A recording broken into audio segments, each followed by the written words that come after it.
Okay, we're all set. So thank you guys for your patience here while you're getting set up. If you didn't sign in the beginning, we have one at the end that you can sign in with. So this workshop is basically how to prepare for finals. It's going to go over some study strategies, but also a general studying timeline that can help you prep best for finals. We're also going to go over some resources that you all can use. My name's Madison. I am the graduate assistant for the academic consulting program here at the Student Academic Resource Center. And I'll quickly go over some resources. Um, okay, I'll quickly go over some resources that Stark has to offer. So just a little intro. Like I said, my name's Madison. Currently I'm in the clinical psychology program for my master's, going into my PhD in August. So definitely have a lot of experience with finals. Currently going through the thick of it with finals too. So hopefully I can share some stuff with you guys that has been successful for me. I also got my undergrad at UF, so had to do a lot of final prep in my days. Um, so I did want to talk a little bit about SARC services just real fast. So the Student Academic Resource Center, that's pretty much where you'll go for tutoring, supplemental instruction, which is like kind of like a form of tutoring, or academic consulting slash academic coaching and engagement. And then we also provide these academic success workshops. Honestly, at this point in the semester, it's probably most useful to look towards our study union, which I'll talk about in a little bit, but they're essentially just final exam review sessions. Typically, our review sessions and peer tutoring and SI are really targeted towards STEM classes and business as well. So like for me, psychology majors, there's nothing that is really offered there, but the academic coaching and consulting is a lot more helpful. If it's more like general academic skills that you're looking to build. Let me just see what's going on in the chat. Okay, the last code at the end will work for you guys. So you can use that for attendance, so no worries. So kind of just going into preparing for your final exam, the best thing to do is honestly starting to prepare early, which is why I really enjoy having these workshops like the week before finals week, because it honestly gives you a good week buffer to start preparing. So I usually do this for all tests, but specifically for finals, you want to save at least a solid week before you go into the actual exam. So like for me, I have a final on the 25th. So I'm gonna start like actually preparing and studying seriously starting this Friday. And that includes the weekends too, unfortunately. But that's mainly because I want to allocate enough time for myself to consistently study each day, because space studying is truly kind of the best method rather than just saving like 2 or 3 days beforehand to study. Doing it every single day, even if it's just like one chapter each day, helps you retain the information better. And what I like to do, the next slide is going to be a little overwhelming for the time management of how to block it, but I like to do like a time block. Obviously, you don't have to do something crazy like this where it's like every single thing that you do, but at the bare minimum, I personally like to time block when I'm going to study. So like in this example, this person put their study blocks from about 3 to 5:30 every day from Monday to Friday. And then also scheduled like some extra study time as well. So this is kind of like the idea that you'll want to use going into your finals, especially since you most likely have to prepare for more than just like one test. So I find that if beforehand, like even if you start doing this today, even if you're not studying today, you can prepare for the future by being like, okay, Friday, I'm going to start doing my first study period for this one course from 10 to 12 p.m. or 10 a.m. to 12 p.m.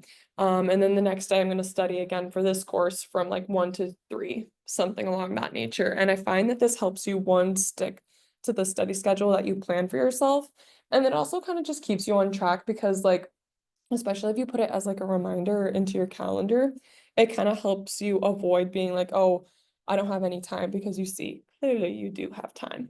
So that's like my first advice is, one, planning out what time you're going to study, when, and then having that consistently for each day.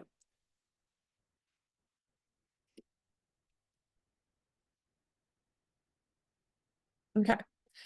So the next is kind of determining how long you're going to need to study. So this is very much like dependent on the course and how much content you need. So a class that has like a cumulative exam over everything you learn throughout the semester, you're going to need a lot more time to study than a class where you're just taking like a final exam, but the exam is really only on a couple chapters.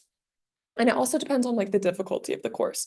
So for me, my Spanish tests that I did in undergrad were really easy. So I probably studied a total of like 20 to 30 minutes a day for the finals and did completely fine on them. However, if I took like physiological psychology, that would be a lot harder for me. So I'd have to study at least like 2 hours a day for a week leading up to the test to be able to get a good grade.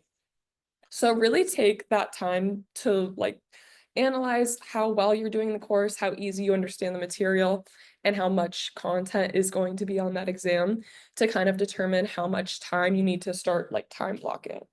Um, a lot of people will, or not people, but there's just kind of this like common idea that you need like 2 to 3 hours for each credit hour that you're in.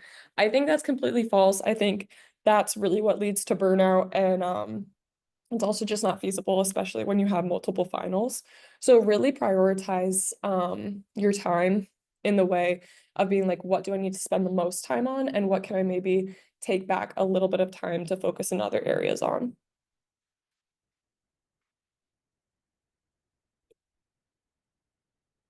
Okay, so this is kind of something that seems very intuitive, but I feel as though a lot of people don't often do this ahead of time.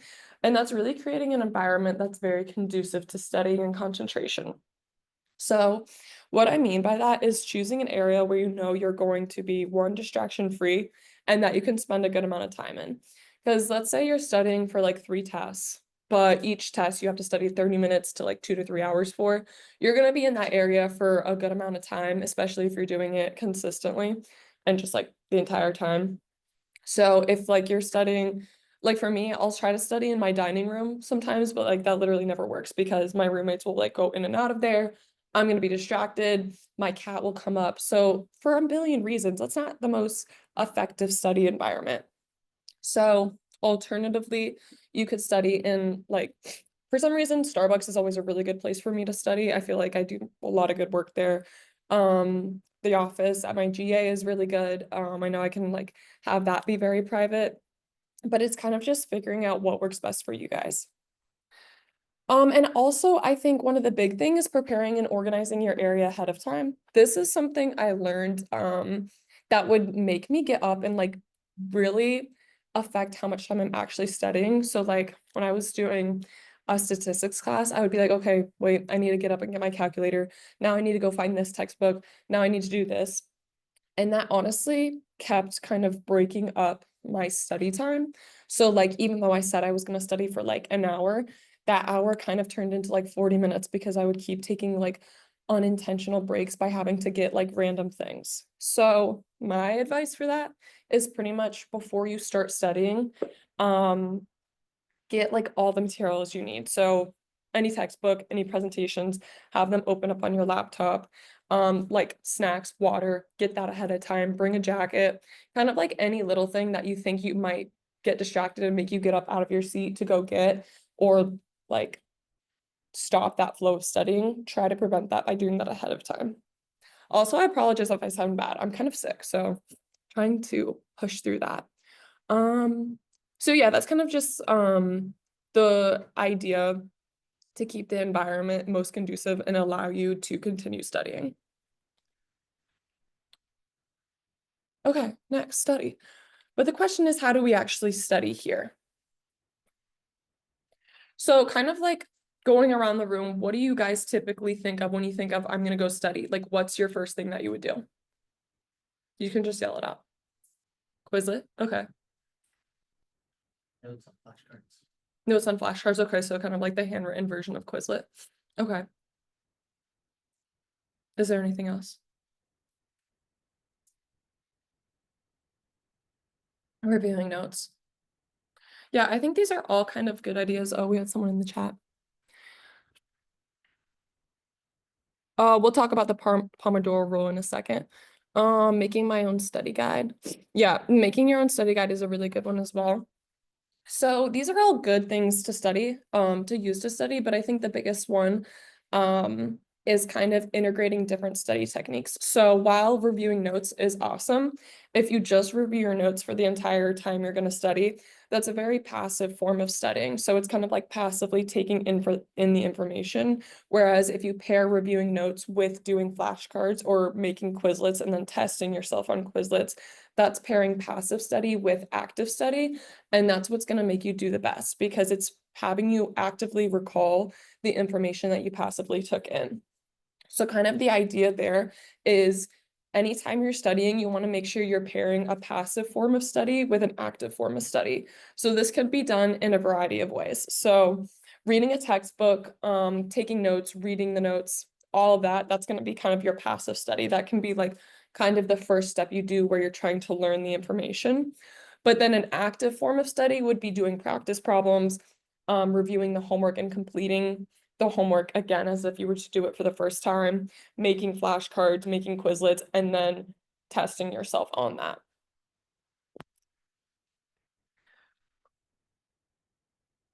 Yes, I agree. So I wanted to kind of go into more of like what active studying is and how you can do this to make what you're studying actually stick in your brain and make it the most effective for you. You can come in. Are you here for the workshop? Yeah. Yeah, you can come in.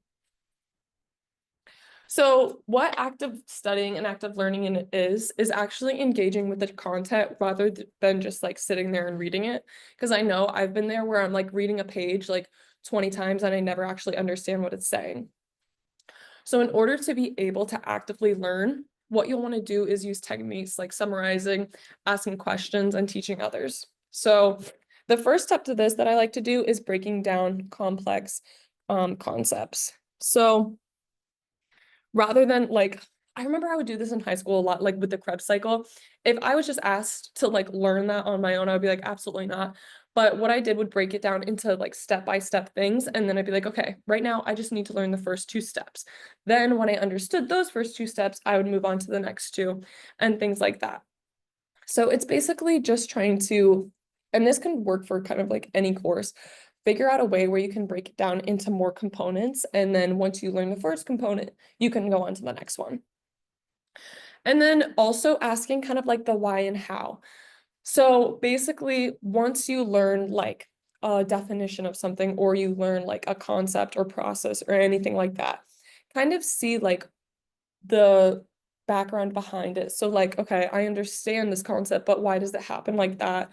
And how does it connect to other concepts? So kind of just like, instead of just memorizing something verbatim, being able to interact it and apply it to other contexts. And then teaching what you learned. This one is the biggest one for me because what I'll do is I'll literally pretend that I'm trying to explain the concept as if I was a professor and see how well that I can do that. And if I'm noticing that one, like I can't do that at all, then I know I need to go back and relearn the content. But if I'm like, okay, I can explain this pretty well, I know that I'm ready to move on. So typically I'll do like the teach what you learned as like my last step.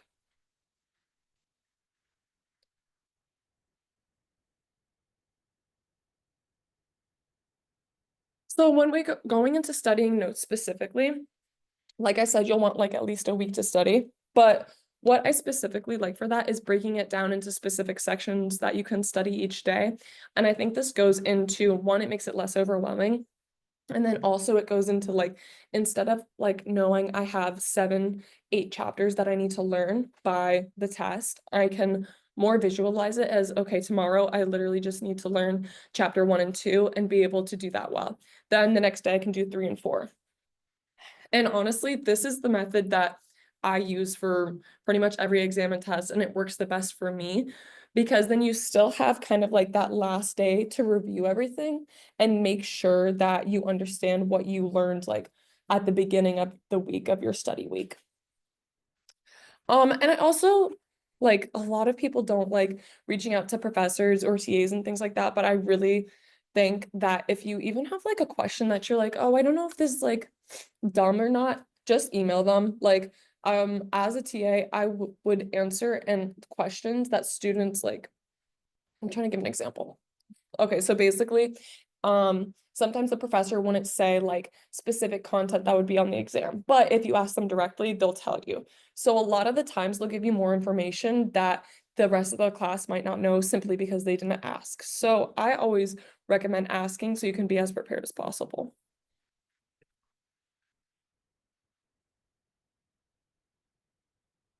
Jean Marie, we'll talk at the end. There's a way to get credit. Okay, so this is kind of a visualization of how I like to kind of like break down what I'm gonna do. So as you'll see, it kind of does the time blocking method where I have like a couple hours each day leading up to the test of what I'm gonna do. Then I have it split up for each section as well, like each chapter. And then I have a review day at the end where I pretty much just review everything. And that review day, honestly, like does not have to be like if you feel very confident in it, it could be literally like 30 minutes. But it's just kind of like that buffer day to help make sure you know everything. And then I like this version of it because it kind of shows you like what specific materials that you'll need to prepare. So does this format kind of like make sense to you guys? Okay, cool.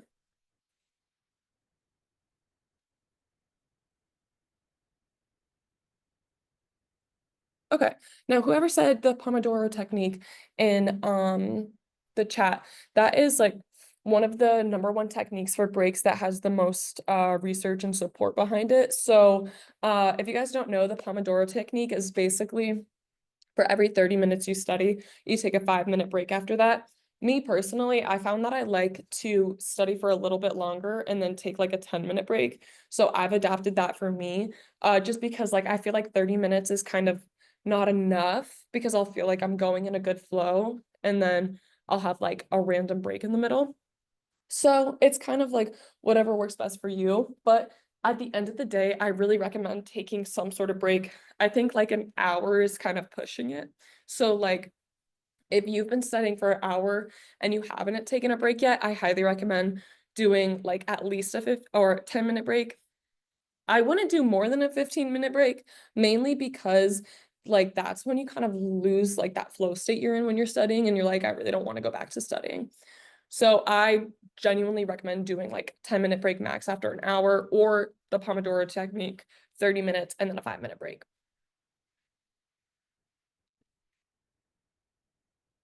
Okay, this is a video that we show typically on study skills and test prep. I genuinely like it. And I think it adds like a couple of things that I didn't talk about and then review some. It's only like 7 minutes, so we'll play that.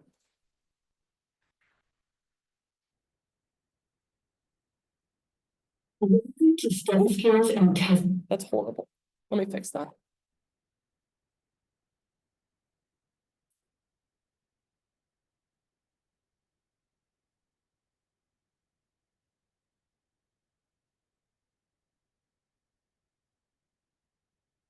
Not getting the results you would like. Okay.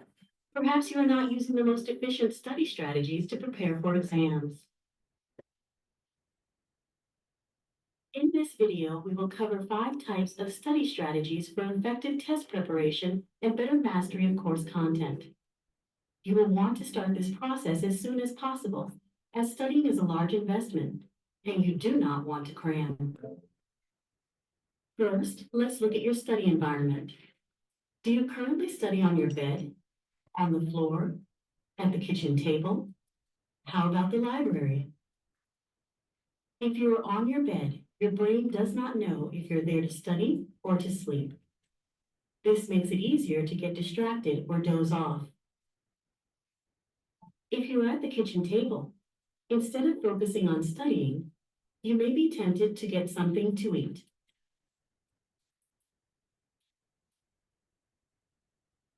Options would be to study in the library or at a desk, since you will know exactly what you are there to do and will be able to dive right into your work. It is always important to study in a place that is conducive to studying. Now, let's talk about the 5 types of studying. Studying to gather information, studying to learn information, studying to check for learning, studying to refresh, and studying to improve learning skills. When studying to gather information, you must organize everything needed in order to learn. Compile any study guides professors have given you, as well as your textbook, lecture, and chapter notes. First, make sure that you are reading your textbook thoroughly. One way to do this is by using the SQ3R method, which stands for survey, question, read, recite, and review. To survey your textbook, make note of the print, italics, charts, graphics, chapter summaries, and end of chapter questions. This shouldn't take more than a few minutes as you are only identifying each chapter's core ideas. Next, develop questions from the main. So I kind of wanted to pause it there because, like I was saying earlier with active study rather than passive study. So when you're doing kind of like the SQ3R method, and you don't have to do specifically that, but the idea is just kind of interacting with like your textbook if you're reading it. So rather than just like reading it once and calling it done, you're pretty much not going to remember that information. So if you do want to use the textbook as like your primary form of studying, then you'll really want to make sure you're like making questions, answering the questions based off that, and being able to kind of paraphrase in your own words what it said. Ideas you discovered during your survey. Now you can read and actively seek the information that will answer your questions instead of plodding through each line of text. Reading this way helps to prevent the blank mind syndrome, which is the inability to remember what you just read. Next, recite the answers you have found aloud from memory. What are the two laws of inheritance? Two laws of inheritance, law of segregation and law of independent assortment. When you finish a chapter, try to answer your questions without looking at your notes or the text. You can then use the answers in your notes or text to check and see how much you have learned. Organism with a pair of identical alleles. Lastly, you should review these notes every 2 to 3 days. Now that you have adequate textbook notes, make sure to attend class and take notes on the lecture to fill in the gaps. To ensure the accuracy of your notes, you can compare them with those of a trusted classmate. You can also confirm your notes with your professor. Some suggested forms of note-taking include the Cornell format, note cards, and outlines. These formats facilitate reviewing and learning. When studying to learn the information you have gathered, frequent repetition becomes an important part of retention, but you must also learn to understand the meaning of the information, not just memorize. Individual studying and study groups are both equally beneficial, and getting creative with tough concepts is also encouraged. Time management is essential throughout this process. Make sure to define your priorities and create a timeline for yourself. You can refer to our time management video for more information. It is very important that you study to check for learning. The best strategy to create deep and durable learning is self-testing. Retrieving information on a regular basis helps you build strong connections in the brain and solidify concepts in your long-term memory. The harder and longer it takes you to recall, the stronger your retention will be. Quiz yourself without the help of notes or books. Take out a blank sheet of paper or use a whiteboard to write down everything you know about the subject which you are studying. You and a fellow student can also create practice tests and question each other in the format you expect on the exam. Repeat this process 2 to 3 times weekly if necessary to make sure you thoroughly master the subject. You can now study to refresh your knowledge so you do not forget the material you have learned. Rehearse the concepts you haven't reviewed in a while to make sure they stay in your long-term memory. To ensure maximum retention, you should do this without the aid of your notes. The first 4 types of studying are designed to prepare you for what is important prior to taking your exam. Studying to improve learning, on the other hand, is what occurs after you have taken your test or quiz. Use your test results as feedback to help So I think that part is really helpful, especially since you guys are at your finals and you've most likely taken a couple quizzes and tests hopefully in the course. So I really do recommend looking back at those tests slash quizzes and seeing kind of like where you went wrong with them, or if you got a really good grade, what did you do differently for that specific test, and then try to replicate that or try to alter it based on kind of the grade you got. Help you modify or replace study skills in preparation for your next test or quiz. If you did not do as well as you had hoped, be sure to analyze your current study strategies and behaviors. Be honest with yourself and think about what type of study you could have spent more time on. Talk to other students who did well on their exam and see what they did differently. This may help you discover different strategies that will work better for you in the future. You may also want to consider utilizing campus resources, such as All right, then it just talks about SARC.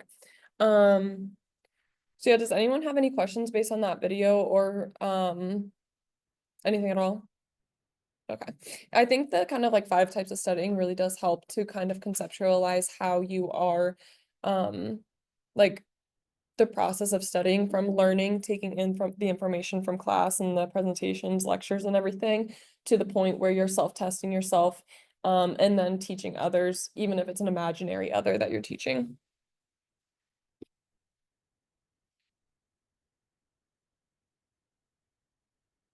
Even if your exam is open book and open notes, should we still do this? I think that's actually a really good question if your exam's open book and open notes. So, a lot of the times, if you do have an open book exam, I think a lot of people think it's like, okay, I don't need to study. I think it's kind of mixed with how long you have to take the exam. If you have like an unlimited timeline to take that exam and it's open note, open book, personally, I would place that on a lower priority of my studying, because I can like obviously refer to my materials and I'm not on a time crunch.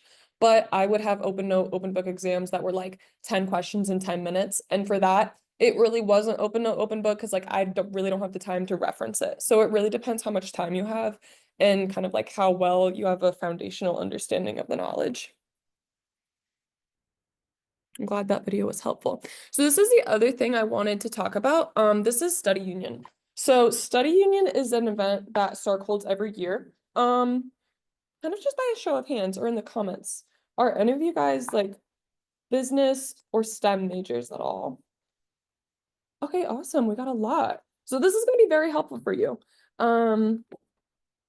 Because we typically have our courses geared to the courses that have high drop fail withdrawal rates, and those typically are STEM courses and business courses. So starting next week on the 20th, actually I think that's a Sunday. Is it Sunday? I don't know. It is. Okay. So then starting this Sunday, we have reviews, and they're pretty much all day. Let me pull this up for Zoom too. Sorry guys. I'm using like 2 monitors here. But essentially, oh, there was one the other day for intro to C programming. Cool. Essentially what it is pretty much like 2-hour review sessions, and they're also recorded. So if you can't go in person, you can still access them through this website. They're always uploaded here. And it's pretty much our peer tutors and our SI leaders going over kind of a final exam review. A lot of the time, they will use final exams that professors have done in the past and use those as example problems and things along that nature. So I truly recommend looking into this if any of your classes are here. It's in person, but it's also online. So if you want to join through Zoom, that works too. There's also like some classes, like if you're doing elementary Spanish, so that's cool too. But definitely reference this. I literally just looked up UCF Study Union, and that'll be there. It's in the student union. It's on the second floors, but we'll have like a table in the middle right when you like walk in if you have any questions about where to go. No, I know. I wish we did have more classes offered as well. Yeah, so that's Study Union, and I think that's always very helpful. So I recommend checking that out. So getting back to this.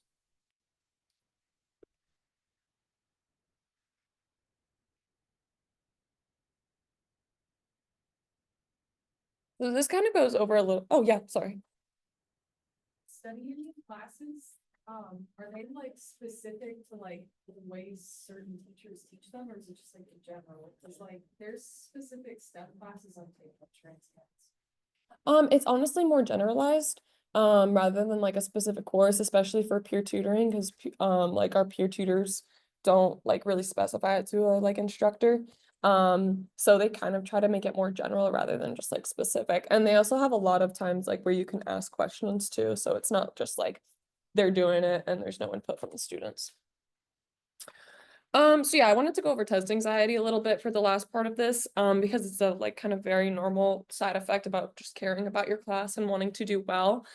I found that like kind of the best antidote to that is being prepared, because you can kind of rely on that preparation as kind of being like a fallback of being like, okay, I am anxious. However, I know I spent like a week studying. I put in the work, as long as you did put in the work, like an hour, 2 hours every day.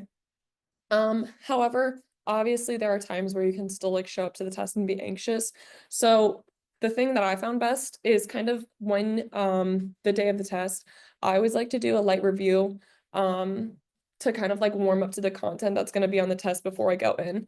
So this doesn't mean like spending an hour doing like practice problems. I would literally do like maybe one practice problem or review like some vocab definitions, just like little things like that. So when you go and take the test, it's not the first time you're seeing that content for the day. I also like arriving early to the testing environment, because if I'm like cutting it close or I'm late, that's gonna make me feel even worse and feel like I'm already behind on the test and having to catch up. So if your test isn't online and it's in person, be sure to get there at least like 10 minutes early. And then also I rely on deep breaths. If I feel like I'm like kind of panicking and I'm like, oh, I just spent like 20 minutes on this problem and I'm not even done with it, I'm like, okay, I know I have like 20 seconds at least where I can kind of take a deep breath and calm down. So I really honestly probably do that at least once it's test while I'm taking it, just because that makes me think more clearly going into further of the test. And then also use your resources. Obviously it's a little bit late to get student accessibility services, but moving forward, for your next classes and things like that, looking into our counseling center and SAS is always helpful. I'm gonna skip this activity for now. Just we got a little bit of a late start. Oops. But this, I do recommend you guys do following this workshop. It's pretty much looking at when the dates of your tests are going to be and then figuring out your study schedule for that. So like I said, you want to make sure you're doing it at least a week in advance, which we should all pretty much be able to do considering it's Wednesday. Finals might start like Monday of next week, but do the best you can with that. And then figure out like how you can implement that into a space study schedule. So this was the example I showed earlier. At least giving yourself 30 minutes a day to study for each test that you're going to have. So this is kind of like the night before and the day after the test. A lot of people might stay up really late cramming for the test. But to be honest, that's really not the best thing to do, because sleep actually helps you retain the information that you learned. So it's better to go to sleep and be able to solidify that information in your brain than kind of just stay up to like 4 a.m. trying to cram in new information. Also, the reverse of that, I really don't recommend trying to go to bed at like 8:30 if you usually go to bed at like 11 p.m. primarily because you have an actual sleep cycle, and if you disrupt that one, it's going to be really hard for you to fall asleep in the first place. So that can kind of add to the anxiety of like, oh, I haven't even fallen asleep yet, but I've been laying here in bed for 2 hours. So all that to say, just try to stick as much as you can to your normal sleep schedule.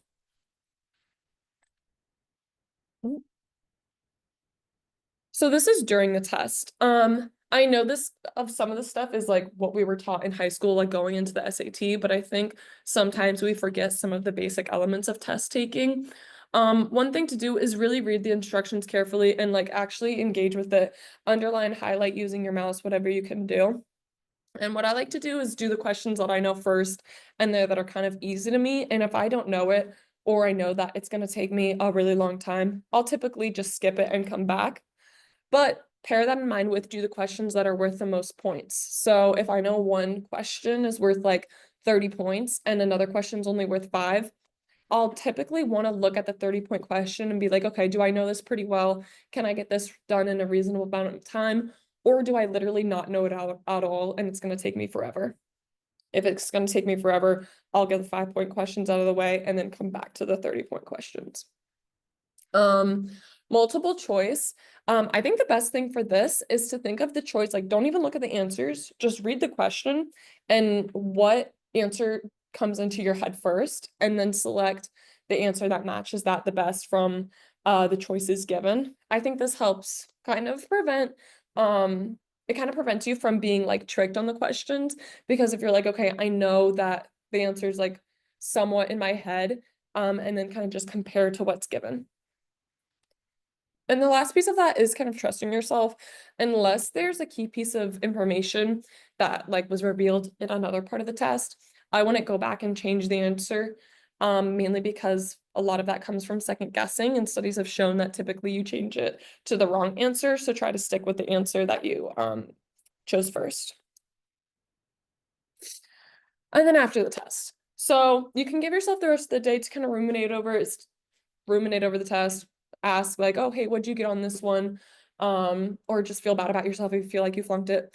But then the next day, really try to focus on your next activity, or even if you're done with tests, like focus on your plans for the summer, extracurricular activities you're involved in, something to take your mind off it, because ruminating about a test that's already done and gone, it's not going to help you prepare for your other finals, and it's really not going to be productive in any way.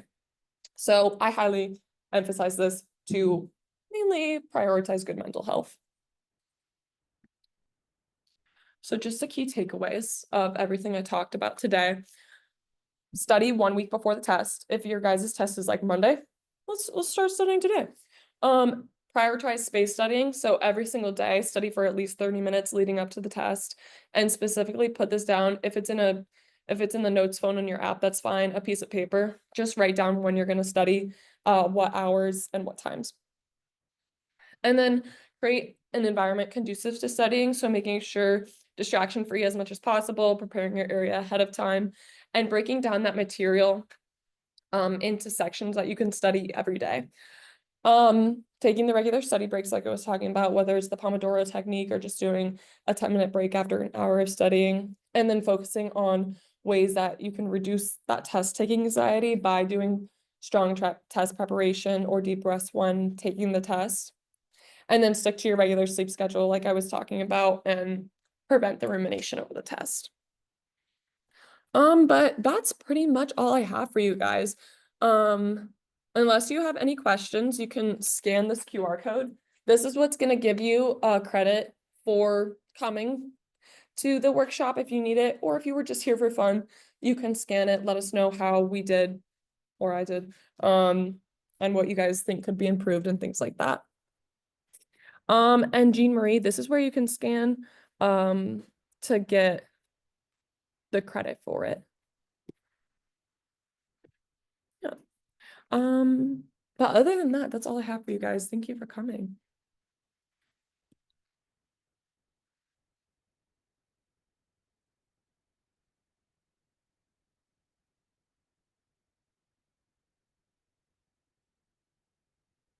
Yes, Morgan, you can send me the forms to sign. Let me put my email. Oh, my email's on the screen. Yeah, you can use the email Madison _Verdone@ucf.edu. And I'll send it to you via email. This one was the final countdown.